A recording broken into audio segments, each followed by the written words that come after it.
किसान साथियों नमस्कार। आजकल आप न्यूज़पेपर अखबारों में ये पढ़ रहे होंगे कि नकली खाद, नकली बीज और नकली दवाई। तो हम क्या कर सकते हैं कि अपने बीज की पहचान कर सकें। तो सबसे पहले आपको करना पड़ेगा साथियों, बोने से पहले या थरहा देने से पहले आपका बीज का अंकुरन चेक करना पड़ेगा। नहीं तो ये होगा साथियों कि हम थरहा दे दिए हैं या बुआई कर दिए, उसके बाद हमको पता चलता है कि ये बीज तो अंकुरित नहीं हो रहा है। इस घटना से बचने के लिए साथियों हमको सबसे पहले 100 दाना जो है वो धान का लेना पड़ेगा। आप चाहे कितना भी विश्वसनीय जगह से लाएं, आपको जर्मिनेशन टेस्ट करना ही होगा साथियों, क्योंकि इससे आपका जो समय का जो है वो पहले से बचत हो जाएगा कि आपको पता चलेगा कि आपका धान कितना अंकुरित होता है या नहीं होता है। तो इस तरह से आप 100 दाने आप लिए, 100 दाने लेकर आप उसको 24 घंटे के लिए पानी में डाल दीजिए, भिगो दीजिए।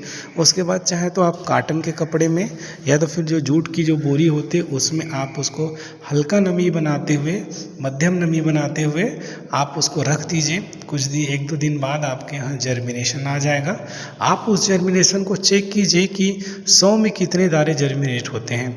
90 दाने होते हैं, 50 दाने होते हैं या 80 दाने होते हैं। आप उसको काउंट कीजिए, उसके बाद आप डिसाइड कीजिए कि आपका दाना कितना मजबूत है और कितना जर्मिनेशन है। यदि 50% से कम आता है, यानी कि आप सोच लीजिए कि आप इतने बोरी डालेंगे तो उससे हाफ में आपका जो है वो जर्मिनेशन आएगा।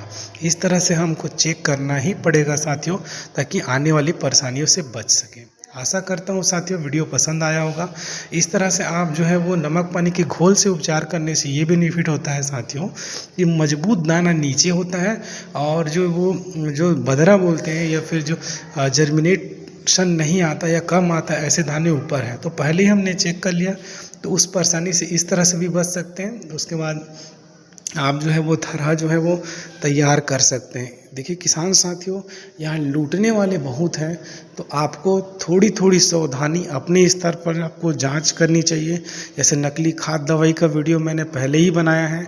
आप जो है नकली खाद का कैसे आप बच सकते हैं। एक किसान के साथ यही हुआ था साथियों कि उन्होंने 50 एकड़ का थरहा वो लॉस कर दिए थे और उनको पता बाद में चला, इसलिए बहुत नुकसान हुआ।